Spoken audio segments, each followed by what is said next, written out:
The first mistake we make in assessing our performance as leaders is that we don't. It's not that we don't care, it's that most of us don't see ourselves in leadership positions. And that's a mistake. It doesn't matter whether you're a CEO, a kindergarten teacher, a soccer coach, you work at the DMV, or this guy right here. It's a simple fact that we're all in leadership positions whether we recognize it or not.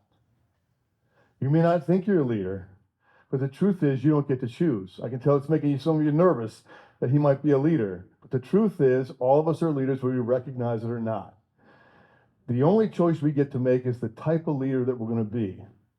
And the decisions that we make have the power to inspire and influence others positively or do the opposite.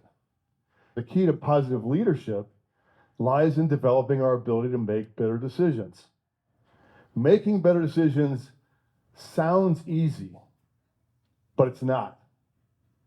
Think about the last time you were really and truly stumped. The answer is almost never. Whether we realize it or not, we walk through our lives with our minds made up and jump from snap judgment to snap judgment, reactions, opinions, likes, dislikes that we form in the blink of an eye without much of a first, much less a second thought.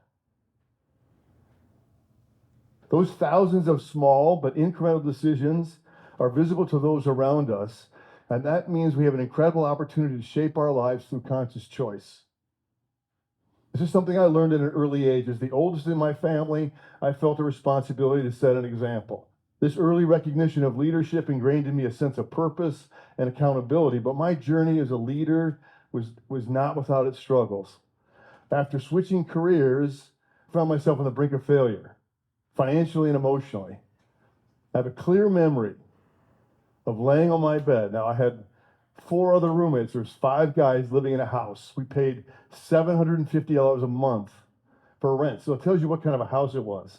So I'm laying on my bed, looking up at my ceiling. It's cracked and yellow. I have no money, no food, and no credit. And I briefly thought about quitting my job. And then I thought, well, then I'd have no money, no food, no credit, and no job. So feeling depressed and lost, it was during this time that I realized I had to do a better job of leading myself before I could lead other people. And the pivotal realization was realizing that and understanding the significance that decision-making had on my life, and that would determine the impact I would have in the world. So what do we do when faced with making a decision?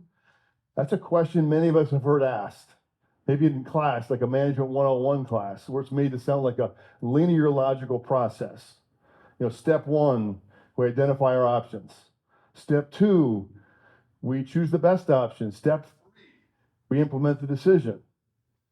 If we're only that easy, right? Now, I'm not saying logic doesn't or shouldn't play a role in decision making, but if we think that's the only thing involved in decision making, we're fooling ourselves. When we're making a decision, there are any number of things that interrupt and intervene with our thinking. Here's a short list: emotions, bias, overconfidence, excessive optimism. You're going to have your own list as well as your own tendency to move in one direction or the other. Now, I'm not going to spend time on where those obstacles come from, but I am going to focus on what to do about them and how our decision making can improve if we stop, take a moment, freeze the situation, and give ourselves time to think about the decisions we're about to make.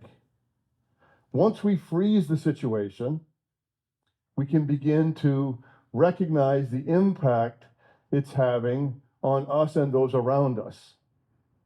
Most importantly, notice what's happening. And most crucially, recognize what's influencing and motivating and moving others, including yourself, and causing them to react or respond in one way or the other. Once we recognize the situation, the next step is to reflect on what's happening and what it means to us, how it fits into the big picture of our lives, our principles, our values. What do we want this decision to mean? Stop, hit the pause button, recognize the situation, and reflect on how what you're going to do reflects on who you know yourself to be. Step 3, use that recognition and reflection to reframe the situation. Think of it as a spotlight or a magnifying glass. How can I see the situation differently? What are its most crucial parts? Sometimes we're going to need to change our approach, and it's often a feeling of relief that arrives when we're able to stop, freeze the situation, and reframe it. Last, and for all of you keeping track, this is the fourth and final R on this, let's respond. This is where we get a chance to apply and use those quantitative methods we may have learned in that Management 101 class about identifying and evaluating our options. Your decisions matter, right? If you're a coach in the NFL, it's up to you to call that final timeout in the last minutes of the fourth quarter when the other team has the ball on your goal line, right? As in life, those decisions matter. And just as in a football game, the choices that we make matter just as much. Research has shown we make 35,000 decisions a day. 35,000 decisions a day. So how you take your coffee, brushing your teeth, getting dressed, those are all choices we make. That's 245,000 decisions a week. That's over 12 million decisions a year. And our lives today are the sum of those decisions. Now, we don't think about every single one. Studies have shown that about 40% of the decisions that we make are automatic. And that's a lot, but it's not nearly all of our decisions. It's not even a majority of our decisions. In fact, the majority of our decisions, 60%, are conscious. We're in the driver's seat more often than we realize. Right? The Hague Group's research shown that decision-making has twice the impact on our performance than talent and skill combined. I'm not saying talent and skill don't matter. They just don't matter as much as decision-making. For those of us who are parents in the room, what do we yell to our children as they walk out the door? Make great choices. Right? On one end of that 60%, we have the decisions that we see coming, that we take the time to consider deeply. We know they matter. But on the other end of the spectrum are the decisions that really don't matter much, like which pair of my 8 pairs of identical pair of brown socks I'm going to wear is never going to be any kind of a high-stakes moment. What I want to focus on are the decisions in the middle. Those low-impact decisions that we make every single day that are visible to those around us and can create a positive ripple effect in our lives and the lives of those around us. Positive leadership does not require dramatic change or perfection. It's the cumulative effect of making small, tiny, intentional decisions consistently over time. By making 1 or 2 better choices a day, we create a positive ripple effect in our lives and the lives of those around us.